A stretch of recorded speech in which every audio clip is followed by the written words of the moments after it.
If you've ever felt like you don't have time to work out, you're not alone. Lack of time is one of the top reasons people don't exercise. And the fitness industry makes it seem like you have to do an organized 60-minute workout every day. But the truth is, you don't have to get all your exercise done at once. Did you know that a lot of the benefits of exercise are cumulative? That means you could do a 30-minute workout once a day, or you could do a 10-minute workout 3 times a day. In fact, a lot of research actually shows that more frequent movement and exercise is actually better. There have been studies showing that an hour at the gym doesn't undo 8 hours of sitting at the office. So you may actually be better doing micro workouts, little exercise snacks throughout the day. So I had a client one time who was finding it hard to make time to exercise.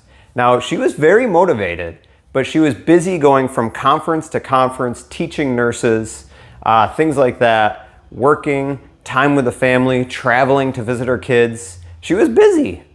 So after a while we talked and we talked about the cumulative effects of exercise. So what she ended up doing, she would spread out her workout throughout the day. So, we have the strength circuits where you do a leg exercise, an upper body push, and an upper body pull, and you do it as a circuit. Well, she just took that and spread it across the day. So in the morning, maybe she would do some lunges, reverse lunges, walking lunges in the hotel room. Later on, she would do some push-ups and crunches. And then after the day's done, later on, she would do some rowing or some upper back work. So she just took the strength circuit and spread it throughout the day.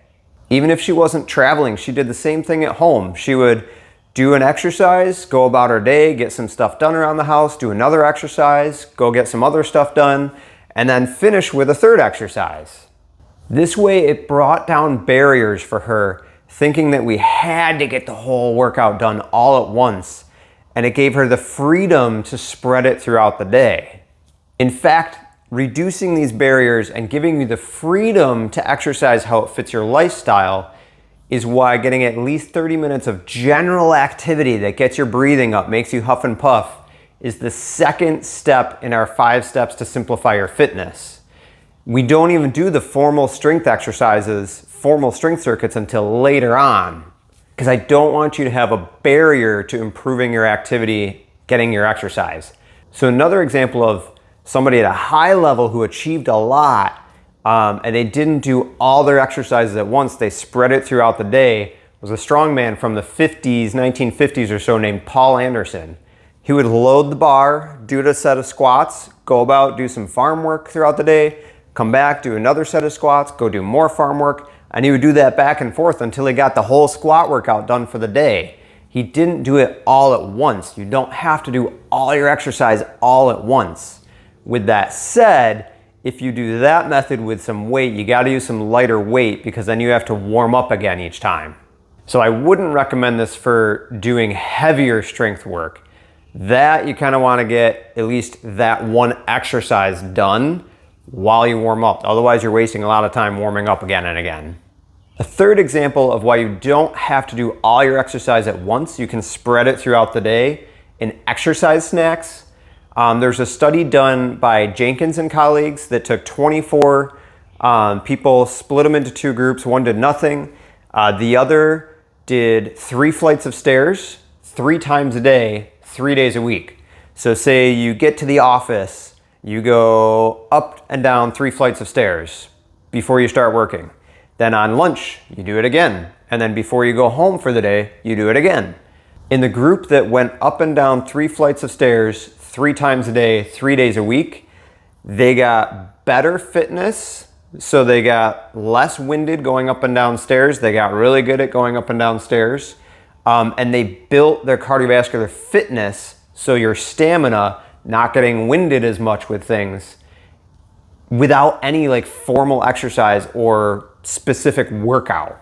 And for general health benefits, only one of the 5 blue zones actually does formal exercise. So the blue zones are 5 communities in the world where people live the longest, they're the healthiest, they're functional, so they're not just existing to an old age, they're actually active in their community and their family, they're gardening, they're doing things in their 80s and 90s.